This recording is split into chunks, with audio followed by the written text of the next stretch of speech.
말씀의 제목은 유다 삶으로 증명하라 라는 제목으로 하나님의 말씀 보겠습니다. 뭐라고요? 유다 삶으로 증명하라. 우리는 지난 시간에 루벤을 통해서 삶으로 증명하라 첫 번째 시간을 가졌습니다. 그리고 오늘 유다를 통해서 삶으로 증명하라 두 번째 시간을 갖고자 합니다. 오늘 본문은 아주 좀 깁니다. 1절부터 9절까지가 긴 것이 아니라 오늘은 43장부터 45장까지 할 겁니다. 여러분 지금까지 43장 하면서 창세기 강해를 몇 번 했는지 아세요? 오늘이 몇 번째 시간인지 혹시 아십니까? 80번째입니다. 그러니까 한 장당 거의 한 두 번이나 세 번씩 했다는 거예요. 그러니까 창세기가 언제 끝나나, 예수님 오시긴 하실 건가 이렇게 생각하실까봐 오늘 43장에서 45장 한 번에 훅 갑니다. 그 대신 조금 좀 길어져요. 좀 여러분들이 이해를 해주시고, 오늘 본문은 아버지를 설득해서 막내 베냐민을 데리고 애굽으로 간 유다가 요셉 앞에 서게 되죠. 형제들이 요셉 앞에 섰을 때 일어난 일종의 시험을 치르는 그 사건을 보여주는 장면입니다. 우리가 지난 시간 그 사건, 루벤을 통해서 본 그 사건에 이어서 이제 애굽에서 요셉의 형제들이 돈 주고 곡식을 사왔단 말이에요. 그런데 그 곡물자루 안에 뭐가 있었어요? 자신들이 돈 주고 산 그 돈이 그대로 들어있는 것을 보고 두려워해서 다시는 애굽으로 다시 내려가서 gat혀있는 시므온을 데려갈 생각도 못하고 있던 요셉의 형제들, 그들이 이제 애굽에서 사가지고 온 곡식이 이제 다 떨어지고 있단 말이에요. 그리고 아버지가 아들들에게 다시 가서 곡식을 좀 사와야 되지 않겠냐라고 말할 때 유다가 아버지 야곱을 이제 설득해서 드디어 이제 베냐민을 데리고 애굽으로 내려가게 되는 그런 사건입니다. 요셉은 사랑하는 막내 베냐민이 형님들과 함께 오는 것을 보고 자신의 청지기에게 몰래 시켜서 자기 집에다가 만찬을 베풀라라고 명령을 합니다. 그리고 그 형제들을 자신의 집으로 데려오도록 합니다. 요셉의 형들이 지난번 그 일로 인해서 자기들을 잡아서 죽이려고 하는구나 라고 생각하면서 요셉의 청지기에게 이런저런 변명을 막 열심히 하죠. 그런데 그들의 염려와는 달리 도리어 요셉과 함께 만찬을 나누며 즐거운 시간을 보내게 됩니다. 그리고 이제 곡식을 사게 되죠. 다음 장 이렇게 해서 이 43장이 끝나요. 여기까지가 43장이 끝. 그리고 44장으로 이어지게 됩니다. 44장은 이렇게 시작이 됩니다. 화면으로 좀 보여주세요. 44장 1절. 요셉이 그의 집 청지기에게 명령하여 이르되 양식을 각자의 자루에 운반할 수 있을 만큼 채우고 각자의 돈을 그 자루에 넣고 또 내 잔 곧 은잔을 그 청년의 자루 아귀에 넣고 그 양식값 돈도 함께 넣으라 하매 그가 요셉의 명령대로 하고 아침에 밝을 때에 사람들과 그의 나귀들을 보내니라. 이렇게 44장이 시작이 돼요. 형님들이 곡식을 사서 그 자루에 싣고 나귀에 싣고 이제 가는 거죠. 요셉이 각자의 자루에 운반할 수 있을 만큼 담으라라고 말해요. 다시 그들에게 이제 곡식을 팔아주는데 얼만큼 줬냐면 아주 후하게 자루에 채워줬다라는 얘기입니다. 그런데 문제는 뭡니까? 지난번처럼 곡식 자루에다가 그들의 돈을 다시 넣어줄 뿐만 아니라 문제는 막내 베냐민의 자루에는 요셉이 직접 사용하는 은잔을 넣도록 몰래 청지기에게 시키는 거죠. 그리고는 그들의 뒤를 열심히 쫓아가서 청지기가 쫓아가서 취조를 시작합니다. 그 내용이 9절 44장 9절입니다. 보여주세요. 당신의 종들 중 누구에게서 발견되든지 은잔이 없어졌다 하고 취조를 하니까 이제 형님들이 말하는 거예요. 발견되든지 그는 죽을 것이요 우리는 내 주의 종들이 되리이다. 없다 이거죠. 확실히 없으니까 그를 죽이십시오. 그리고 우리는 모두 종이 되겠습니다 라고 말해요. 그가 이르되 그러면 너희의 말과 같이 하리라. 그것이 누구에게서든지 발견되면 그는 내게 종이 될 것이요 너희는 죄가 없으리라 라고 말해요. 그리고 자루를 풀어보니까 당연히 뭐가 나와요? 잔이 나와요. 누구의 자루에서? 막내 베냐민의 자루에서 애굽 총리인 요셉의 은잔이 나오는 거죠. 청지기는 베냐민만 데려가면 된다라고 말하지만 형제들은 다시 다 함께 자신들이 온 애굽으로 그리고 요셉에게로 돌아갑니다. 그리고 요셉 앞에 유다가 시험을 치르게 되는 상황입니다. 그 내용이 44장 16절 또 보여주세요. 16절 유다가 말하되 우리가 내 주께 무슨 말을 하오리까?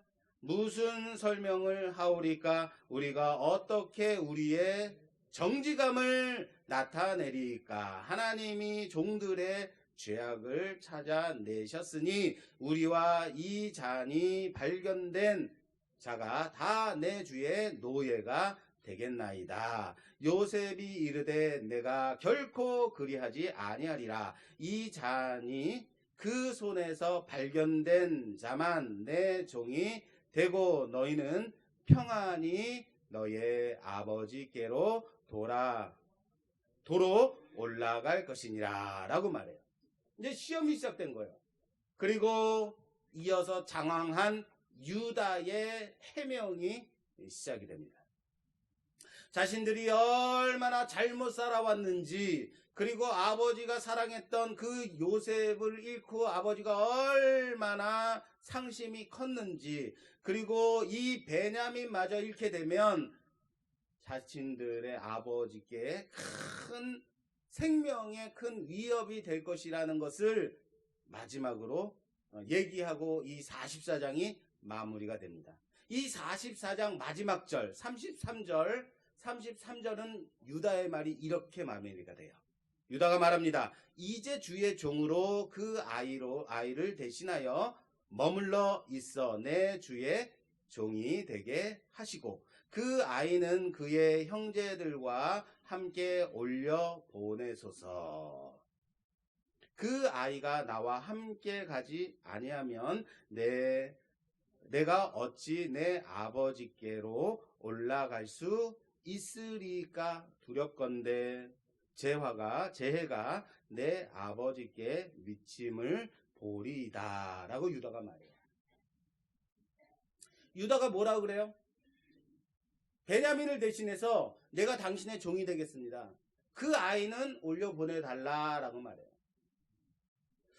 오늘 43장부터 44장 그리고 이어서 잠시 후에 볼 45장까지 각자 여러분 부탁드립니다. 어렵지 않으니까 집에 가서 꼭 한 번씩 좀 읽어보세요. 물론 이렇게 말씀드린다고 해서 얼마나 읽으실까 모르겠습니다만 꼭 읽어보셔야 될 것은 뭐냐면 그것을 읽어봐야 당시 유다의 이 애타는 마음과 요셉의 이 애환이 고스란히 느껴질 수 있다라는 거예요. 그리고 한 장당 보통 2번에서 3번 설교하던 것을 한 번에 끝내버릴 수 있는 겁니다. 자, 우선 오늘은 왜 장자 루벤을 제치고 둘째도 아닌 셋째도 아닌 유다가 몇째요?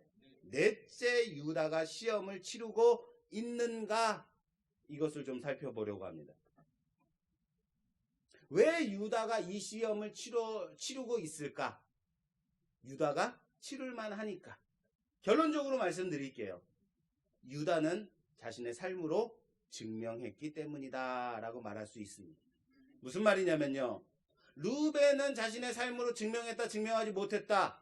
증명하지 못했다라는 거 지난 시간에 우리 봤습니다. 장자로서 그렇기 때문에 날아갔어요. 너는 더 이상 장자가 아닌 거예요.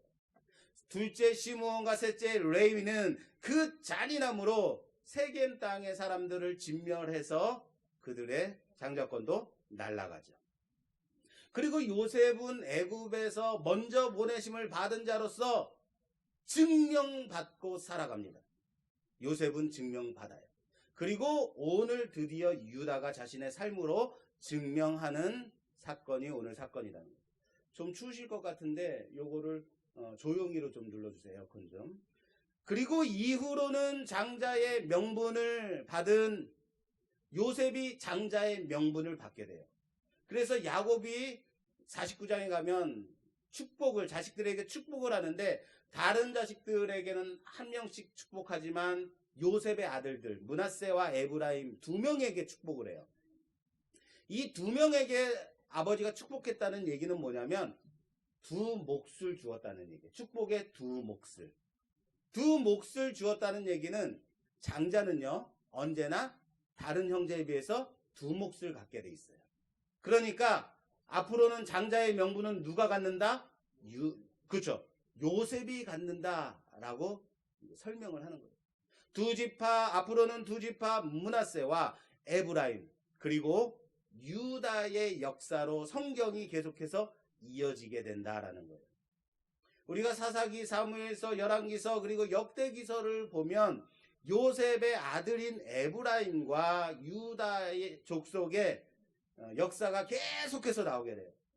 무슨 말이냐면 성경 전체를 통해서 이 창세기의 언약이 계속해서 흘러가고 있다라는 것을 지금 성경이 말하고 있는 거예요. 요셉은 무엇을 받았다고요? 장자의 명분을 받았다고요. 그리고 유다가 이 시험을 통과함으로 말미암아 유다가 받게 되는 것은 무엇을 얻게 되냐면 언약을 얻게 됩니다. 자, 장자의 명분을 받은 요셉 족속, 그쵸? 장자의 명분을 받은 요셉 족속, 그리고 언약을 받은 누구요? 유다 족속. 여러분, 장자의 명분을 받은 요셉 족속보다 유다 족속을 통해서 누가 오셔요? 예수 그리스도께서 오신다는 거예요. 하나님의 언약이 누구를 통해서 이어지고 있다? 유다를 통해서 그 언약이 흘러가고 있다라는 거예요. 사랑하는 여러분, 명분을 붙잡기보다 언약을 붙드시는 여러분 되시기를 주님의 이름으로 축원합니다. 유다와 루벤을 여러분 좀 비교해 볼 필요가 있어요. 지난주와 이번 주 설교. 가장 좋은 단면이 바로 여기입니다. 유다, 맏아들 루벤과 넷째 유다를 좀 비교해서 볼 때 가장 좋은 예가 바로 이거예요. 지난주에 봤던 42장 37절 말씀에 자 보여주세요. 37절 말씀. 루벤이 그의 아버지에게 말하여 이르되 내가 그를 아버지께로 데리고 오지 아니하거든 내 두 아들을 죽이소서. 그를 내 손에 맡기소서. 내가 그를 아버지께로 데리고 돌아오리이다. 여기서 그는 누구예요? 베냐민. 베냐민을 내 손에 맡기십시오. 내가 베냐민을 못 데려오면 내 아들들을 죽이라고 아버지께 말해요. 루벤이 아버지 야곱을 설득하는 장면이죠. 그리고 오늘 본문 유다가 아버지를 설득하는 장면이 이겁니다. 43장 8절. 유다가 그의 아버지 이스라엘에게 이르되 저 아이를 나와 함께 보내시면 저 아이는 누구예요? 베냐민. 우리가 곧 가리니 그러면 우리와 아버지와 우리 어린 아이들이 다 살고 죽지 아니하리이다. 내가 그를 위하여 담보가 되오리니 아버지께서 내 손에서 그를 찾으소서. 내가 만일 그를 아버지께 데려다가 아버지 앞에 두지 아니하면 내가 영원히 죄를 지으리이다. 할렐루야. 루벤은 베냐민을 대신해서 무엇을 담보했어요? 자기의 아들들을 담보했어요. 아들들의 생명을 담보로 내놓았다라는 거예요. 그러나 유다는 무엇을 담보로 내놨어요? 자기의 생명을 담보로 내놨어요. 자, 여러분 물어볼게요. 어떤 게 더 어려울까요? 솔직히 말하세요. 성경에 이렇게 써있다고. 여기는 분명히 뭐라 써있냐면 자기 아들들이요. 이렇게 써있단 말이에요. 제 설교문에는. 자, 여러분 묻겠습니다. 어떤 게 더 어렵겠어요? 자기 생명이요? 아니, 내가 알려드려도 아들들 내려놓는 게 더 어려운 일이죠. 안 그래요? 내가 죽어도 우리 아들은 내 대신 아들 살려달라고 하지 않으실 거예요? 누가 강도가 들어와서 네가 죽을래? 네 아들 죽일까? 그럼 여러분 어떻게 해요? 아들이요. 이럴 거예요? 이렇게 설명을 해야 되나 참. 물론 지금의 시각으로 보면 자식의 목숨을 거는 게 더 어렵습니다. 그렇죠. 그런데 당시의 문화 속에서 그 시선으로, 당시의 문화 속에 그 시각으로 봐야 돼요. 당시의 문화 속에서의 그 자식의 생명은 누구의 손에 있는 거야? 누구의 것이냐면 부모의 것이에요. 아비의 것이에요.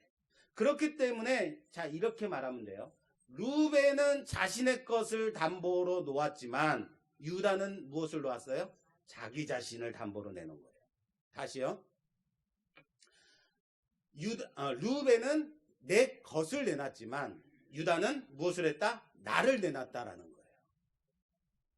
마치 하나님 앞에선 예수님께서 우리들을 구원하기 위해서 자기 자신을 바쳐서 우리를 구원하신 그 사랑과 헌신과 희생 같지 않으십니까?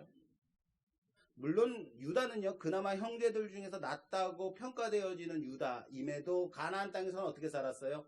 막장까지 가는 삶을 살았어요. 그것밖에 되지 않는 삶을 살고 있었던 유다였어요. 그리고 그 형제들이었어요. 그것밖에 되지 않은. 그렇습니다. 우리는요, 그 정도밖에 되지 않는 자들이에요. 유다와 그 형제들을 보면서 누구를 봐야 돼요? 나는 안 그렇지. 아니요. 누구를 보라고요? 우리를 보라고요. 우리 자신도 그것밖에 되지 않은 인생 아니에요. 여러분 여기 거룩한 얼굴로 앉아 계시지만 지난 주간에 얼마나 많은 사람들에게 상처 주고 남에게 싫은 말 하고 그렇게 죄지으며 살았어요. 그렇죠. 마음 아프게 하면서 살았죠. 왜 집사람 마음을 아프게 하면서 사냔 말이에요. 그러나 그럼에도 불구하고 성도로 살아가야 한다는 그것이 우리예요. 그런데 우리는 맨날 하나님 앞에 기도하는 것이 뭐냐면 나를 구원하소서 예수 잘 믿게 해달라고 그런 기도하고 있어요. 물론 틀린 기도는 아닙니다. 그런데 이 기도가요, 나를 구원하소서 예수 믿게 해달라는 기도는요 10년, 20년, 30년 내내 그 기도하고 있으면 돼요? 안 돼요? 안 된다는 거예요. 마치 이런 거죠. 예술가가 불구덩이 속에 있는 나무 토막을 보고 이거 꺼내다가 내가 작품을 만들어야겠다 하고 그 나무 토막을 꺼냈어요. 꺼내어 놨을 때는 꺼낸 그 나무 토막을 통해서 작품을 만들겠다는 거죠. 불타는 구덩이에서 나무 토막을 꺼냈단 말이에요. 이제는 그 나무 토막을 어떻게 해요? 예술가가 그 나무 토막을 깎아서 멋진 예술 작품 만들면 되는 거예요. 그러나 멋진 예술 작품이 되기 위해서는 나무 토막에게는 무엇이 있어야 돼요? 깎임을 당해야 되는 거예요. 깎아지는 아픔이 필요한 거죠. 그래야만 멋진 예술 작품이 되는 거죠. 그런데 우리는 그것이 아프다고, 그것이 너무 힘들다고, 그것이 너무 불편하다고 다시 불구덩이 속 이럴 바에는 불구덩이 속에 들어가는 게 낫겠다고 그렇게 아우성치는 자들이다라는 거예요. 나를 구원해달라고, 나를 건져달라고 그렇게 기도하는 자들이 되는 거예요. 무슨 말인지 이해되십니까? 그렇게 하면 안 된다는 거예요. 10년, 20, 그냥 전도받아서 왔다면 그럼 예수님 믿게 해달라. 예수님 내가 누군지 알고 싶다. 내게 구원의 확신을 달라 기도할 수 있습니다. 근데 그것이 10년, 20년, 30년 내내 그 기도하고 있으면 된다 안 된다? 안 된다는 거예요. 이제 그 수준에서 벗어나야 한다는 사실을 믿으시길 바랍니다. 물론 뭐가 필요해요? 내 삶 가운데서 깎아지는 아픔이 있죠. 깎아내야만 하는 것들이 있는 거죠. 끊어야만 하는 것들이 있는 거죠.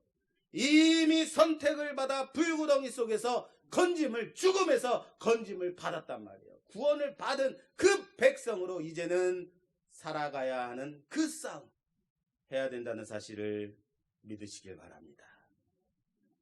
아무리 상황이 내가 원하는 대로 따르지 못한다 하더라도, 내 기대에 미치지 못한다 하더라도 세상은 악하고 악하다. 왜 이렇게 세상이 이 모양이라 한다 하더라도 말입니다. 그럼에도 불구하고 그 속에서 우리는 성도로 살아가는 여러분이 되시기를 주님의 이름으로 부탁합니다. 지금 이 본문은 오늘 43장에서 45장 본문은 시험을 받는 장면이라 그랬어요. 형들이 얼마나 성숙하고 변화되었는지 그것을 봐야 되는, 보여줘야 되는, 증명하는 시험이다라고 말했어요. 요셉에게는 이 시험이 매우 중요했다 말씀드렸어요. 왜요? 아버지 야곱이 요셉을 편애하는 것 때문에 요셉을 형들이 죽이려고 했다.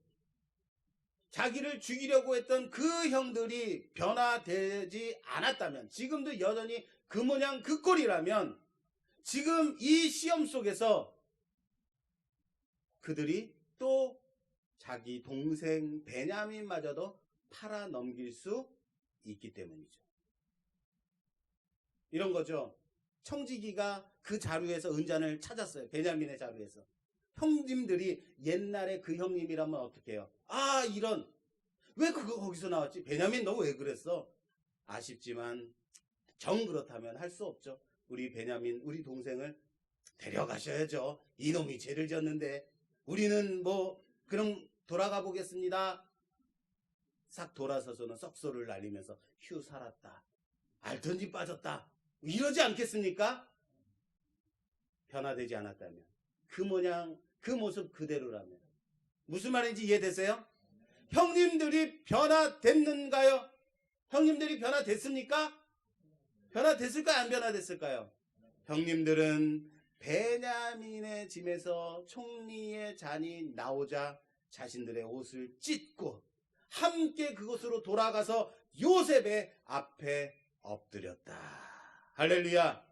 그리고 유다는 자신이 베냐민을 대신하여서 내가 종이 되겠다는 감동적인 말을 하고 있습니다. 베냐민을 구했을까요? 구하지 못했을까요? 그것은 45장에 나와 있죠. 물론 구했을 뿐만 아니라 요셉의 시험에도 당당히 통과했다는 사실을 믿으시길 바랍니다.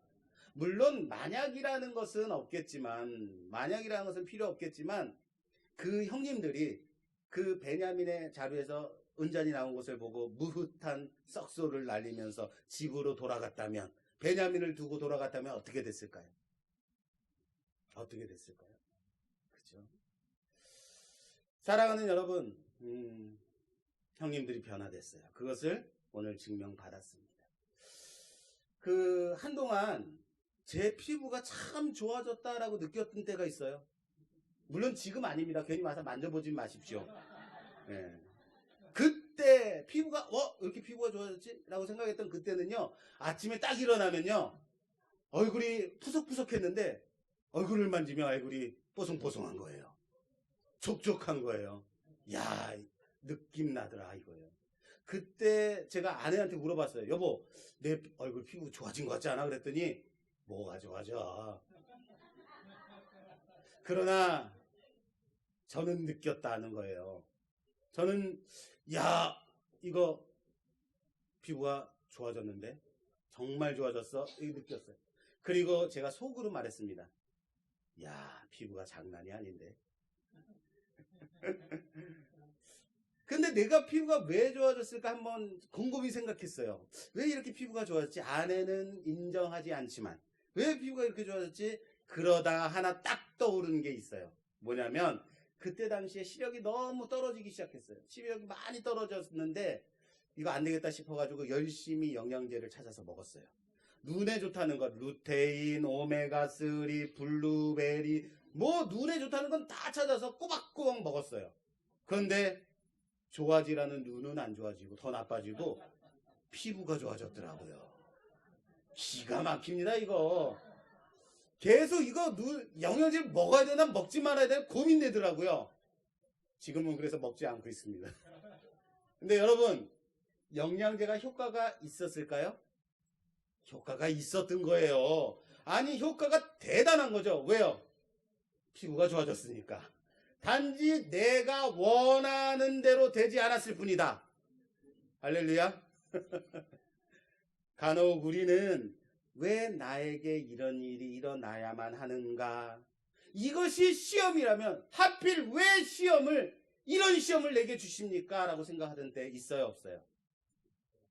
없어요? 이런 경우가 있다고요. 왜 나한테는 이런 시험이, 왜 나한테는 내가 싫어하는 이런 사람이 꼭 옆에 붙는 거야? 이런 시험이 있어요. 괜히 옆 사람 보지 마세요. 괜히 오해 생겨요. 예배 잘 드리고. 그러나 여러분, 내가 원하는 대로만 되면 그게 시험이에요? 시험이 아니에요. 여러분, 왜 베냐민이냐고요?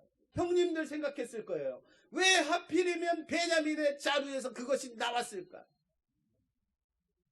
그들은 옛적 요셉일 때는 만약에 그 수준의 형님들이었다면 요셉은 그냥 버릴 수 있었을 거예요. 그러나 베냐민은 자신의 생명을 놓고라도 꼭 살려야만 했다는 겁니다. 여러분, 시험은요, 시험을 하는 사람이 그 기준을 테스트하기 위해서 필요한 만큼 주는 게 뭐예요? 시험이에요. 그래서 요셉은 그들을 시험하고 있는 거예요. 자기가 원하는 그 수준까지 형님들이 왔는가 테스트해야 되는 거죠. 그런데 중요한 것은요, 이 시험은 합격 그리고 탈락의 결과는 아니라는 거예요. 다시 말하겠습니다. 하나님의 시험은 이 시험을 통과하면 합격, 통과하지 못하면 불합격, 탈락으로 떨어져 나가는 의미로서의 시험이 아니라는 사실을 믿으시길 바랍니다. 우리 삶 가운데서 여러 가지 시험들이 있잖아요. 우리 삶 가운데서 여러 가지 하나님이 왜 나한테 이런 시험을 주셨을까? 그 시험에 우리가 통과되지 못했을 때 그건 구원에서 떨어져 나가는 거냐? 그거는 아니라는 거예요. 오늘의 이 시험은 마치 아브라함이 모리아산에서 아들 이삭을 드리는 그 시험과 같은 시험이다라고 말씀드렸어요. 하나님이 아브라함을 택하여서 아브라함을 택할 것인가 택하지 아니할 것인가, 믿음의 조상으로 만들 것인가 아닌가, 합격인가 불합격인가 탈락인가의 그 시험이 아니라 말씀드렸어요. 이 아브라함이 얼마나 성숙했고 믿음의 조상으로 증명해야 되는 그 시험, 모리아산의 그 시험이라고 그랬어요.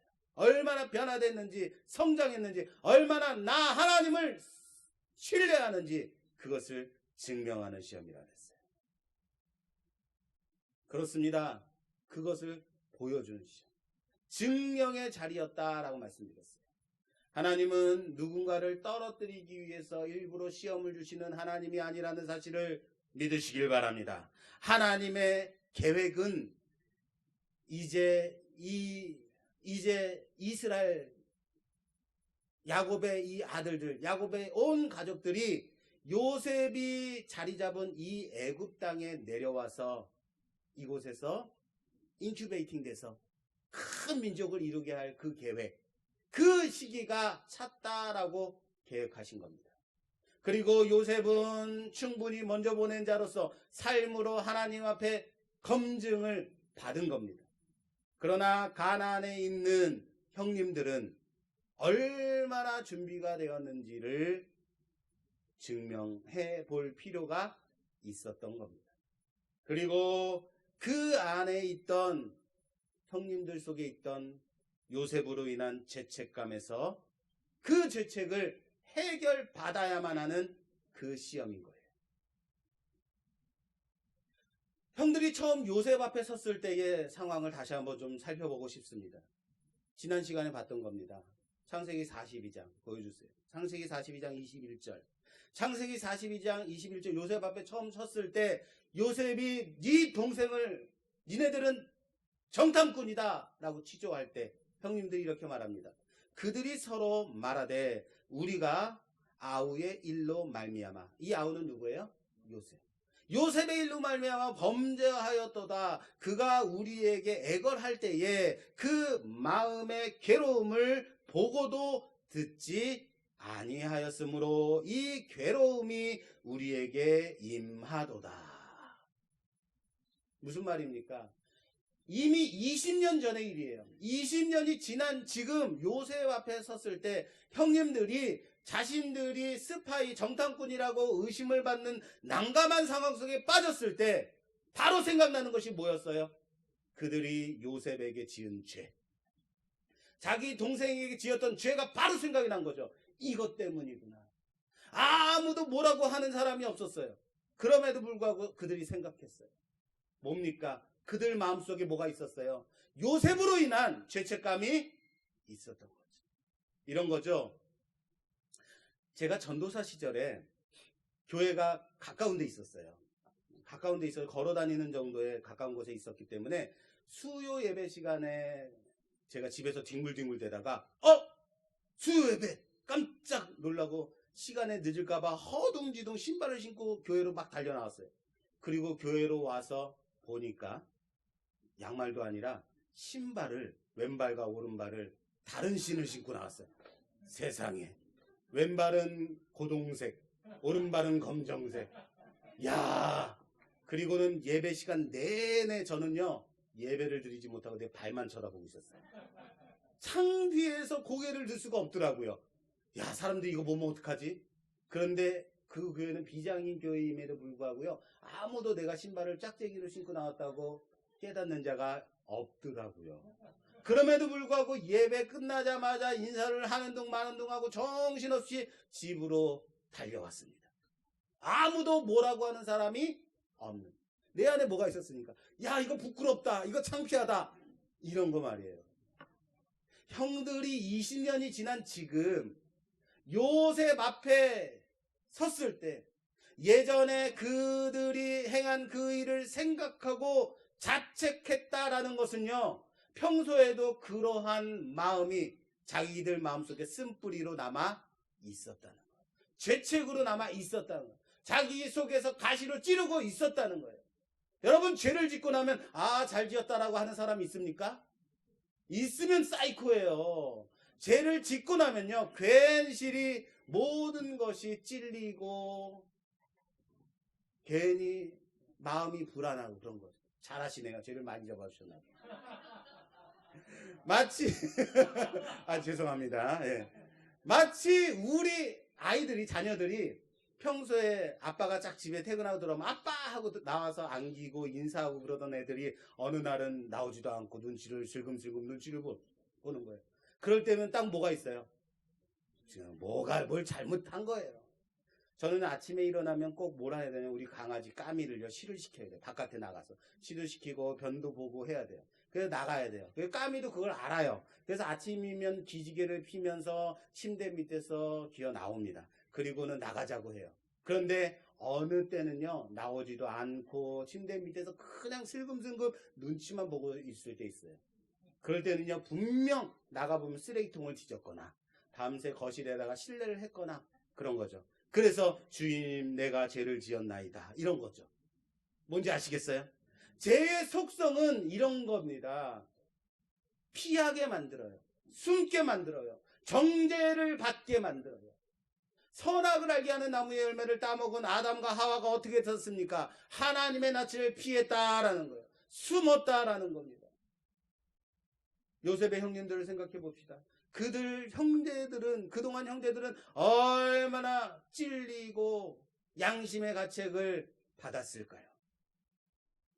죄는요, 사람을 불편하게 만들어요. 양심은 자기 자신을 찔러서 가책을 느끼게 하는 겁니다. 형제들이 어떤 마음이 있어서 이걸 해결하지 않으면 애굽에 내려올 수가 없는 거예요. 요셉과 화해할 수가 없는 겁니다. 우리 안에 해결되지 않은 죄가 있다면 하나님은 내놓고 해결받기를 원하신다는 사실을 믿으시길 바랍니다. 그것 때문에 내가 하나님 앞에 나아가지 못한다면, 그것 때문에 내가 사람들과 화해하지 못한다면, 나를 죄책감 속에서 하나님을 아버지라고 부르지 못하게 하는 것이 있다면 그 죄책감, 그것을 남김없이 다 꺼내놓고 예수 그리스도의 은혜로 말미암아 해결받기를 주님의 이름으로 부탁합니다. 물론 하나님께 내놓고 회개하는 것과 함께 가야 되는 것이 있어요. 내가 다른 사람에게 피해를 주고 그를 아프게 했어요. 그랬다면 그 상대에 대한 피해를 구제하고 용서를 구하는 것이 함께 가야 됩니다. 나는 하나님께 용서를 받았으니까 끝! 하면 된다, 안 된다? 안 된다는 거예요. 내가 피해를 준 당사자에게, 상처를 준 그 사람에게 그 사람이 용서해 줄 때까지 용서를 구해야 하는 것이 참 그리스도인이라는 사실을 믿기를 바랍니다. 사랑하는 여러분, 우리 삶 가운데서 베냐민을 구하십시오. 따라서 합시다. 베냐민을 구하자. 베냐민을 구하자. 지금까지 나의 인생이 어떤 인생이었을까요? 지금까지 내 삶 속에서 내 자신을 위해서만 살았다면, 그리고 그것을 내 욕심을 채우기 위해서 다른 사람에게 피해를 끼치며 살았던 그 삶의 자세에서 이제는 베냐민을 구하는 삶을 살기를 부탁합니다. 내 목숨을 내놓는 그 자리까지, 내 이익을 내려놓는 그 자리까지 내 생활을 내려놓고 베냐민을 구하는 여러분 되시기를 주님의 이름으로 부탁합니다. 요셉은 그렇게 죽였다면, 그렇게 버렸다면, 함부로 팔아버렸다면 이제는 베냐민은 그렇게 해서 된다, 안 된다? 안 된다. 베냐민은 팔아서는, 버려서는 안 된다라는 거예요. 옛적의 실수와 잘못과 범죄한 모든 것들을 회복시키기 위해서 베냐민을 구해야 한다는 사실을 믿으시기 바랍니다. 여기 상황을 바라보며 화가 매우 난 선지자가 있습니다. 이 선지자의 이름은 하박국이에요. 하박국 1장 2절 말씀에 이렇게 되어 있어요. 이 사람이 얼마나 화가 났는지 제가 봉독해 올리겠습니다. 여호와여, 내가 부르짖어도 주께서 듣지 아니하시니 어느 때까지니까? 내가 강포로 말미암아 외쳐도 주께서 구원하지 아니하시나이다.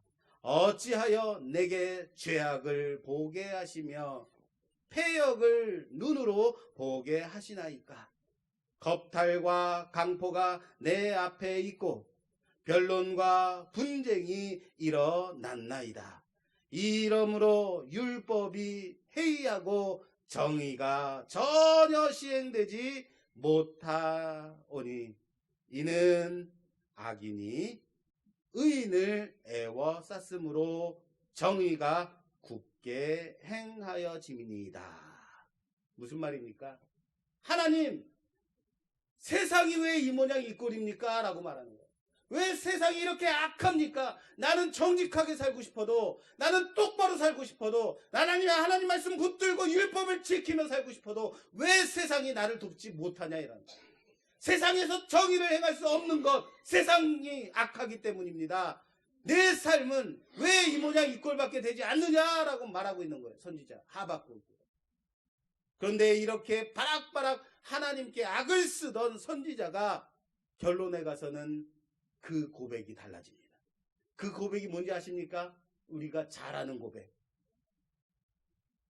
하박국서 3장 17절 이하에 비록 무화과 나무가 풍성하지 못하며 포도나무에 열매가 없으며 감람나무에 소출이 없으며 밭에 먹을 것이 없으며 우리의 양이 없으며 외양간에 소가 없을지라도 나는 여호와로 말미암아 즐거워하며 나의 구원의 하나님으로 말미암아 기뻐하리이다. 할렐루야. 할렐루야. 근데 아멘에 조심하십시오. 이런 거죠.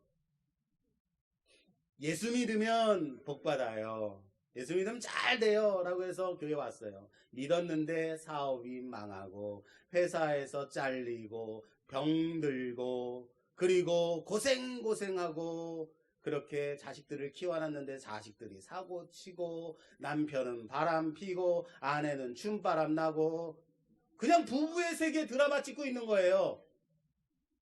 당장 내일 먹을 거리가 없는데 남편은 딴짓하고 있고 그러한 상황이 여러분들 앞에 교회를 딱 다니기 시작했는데 그런 일이 벌어졌다며. 이러한 상황 속에서 이런 상황이 지금 하박국에서 이런 상황, 이스라엘의 상황. 하박국은 난 여호와로 만족한다라고 고백하고 있다라는 거예요. 정말 여러분 아멘으로 고백할 수 있겠어요? 정말 이 고백이 아멘할 수 있느냐라는 거예요. 이러면 안 될까요? 이런 거죠. 예수 믿었더니 로또에 당첨되고 사업이 나날이 번창하고 자식들은 원하는 대학에 척척 들어가고 원하는 직장에 들어가고 시험에 딱딱 붙고 남편은 항상 가정에 충실하고, 저도 어려운 겁니다. 이거는 남들이 보기에도 정말로 복받은 가정, 그 속에서 고백하는 거죠. 하나님, 저는 이 모든 것들보다도 이런 것 없어도 하나님 사랑합니다. 나는 하나님으로 만족합니다. 이렇게 고백하기 어때요? 좋죠. 이런 거 없어도 저는 고백할 수 있어요 라고 얼마든지 고백할 수 있겠죠. 왜 우리는 없는 것 가운데서 고백해야 되냐고요? 왜 없는 것 가운데서 증명해야 되냐고요? 이게 어려운 거예요. 부유하고 여유 있는 가운데서 하는 고백은 누구나 할 수 있는 고백이에요. 할렐루야. 내가 있는 것 가운데서는요, 얼마든지 고백할 수 있다고요. 나는 하나님으로 만족합니다. 왜? 이미 가졌으니까. 그러나 그것이 진심에서 우러난 고백이기는 어렵다. 가장 어려울 때, 가장 힘들 때, 그럼에도 불구하고 하나님 바라보고 고백할 수 있다면 그것이 진정한 고백이라는 사실을 믿으시길 바랍니다. 평소의 삶 속에서 내가 어떻게 살고 있는가로, 성도로서의 그 삶을 고백하는 여러분 되시기를 주님의 이름으로 부탁합니다. 나의 삶의 좌치를 통해서, 나의 삶의 흔적을 통해서 내가 하나님께 얼마나 바로 서 있는가를 증명하는 우리가 되기를 주님의 이름으로 축원합니다. 오늘 유다가 이렇게 시험을 주도하고 세워지고 있습니다. 그 이유가 뭐라고요? 그 이유가 평소에 그가 형제들 가운데서 어떻게 살았는가로 증명했기 때문이다. 그가 베냐민을 구하기 위해서 자기 자신을 대신한 그 모습에 있다라는 사실을 믿으시길 바랍니다. 왜 맏형 루벤을 제치고 넷째 유다가 리더로서 언약을 붙드는 자로, 언약이 흘러가는 족보로 세워졌는지 아시겠어요? 이 시험의 과정을 밟고 어떻게 밟았는가로 그가 삶으로 형제들 가운데서 증명했기 때문이라는 사실을 믿으시길 바랍니다. 사랑하는 여러분, 주일날에만 반짝 성도하면, 크리스찬 하면 내 이웃에게 성도로서 증명할 수 없어요. 주일날에만 반짝하는 성도는요, 내 가정 안에서 그리스도인으로 증명할 수 없어요. 평소의 삶으로 여러분들이 성도라는 것을 증명하며 살아가는 여러분 되시기를 주님의 이름으로 부탁합니다.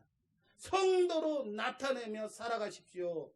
그것이 어떠한 조건과 여건 때문이 아니라 어떠한 조건 가운데서도, 어떠한 여건 가운데서도, 어떠한 상황 가운데서도 내가 사는 이 모습으로, 삶으로, 흔적으로 증명하는 성도가 되기를 주님의 이름으로 축원합니다. 삶의 흔적을 통해서 증명하십시오. 유다로 베냐민을 내 목숨 버리기까지 대신 구하는 삶을 살아가는 우리가 되기를 주님의 이름으로 축원합니다. 축원합니다.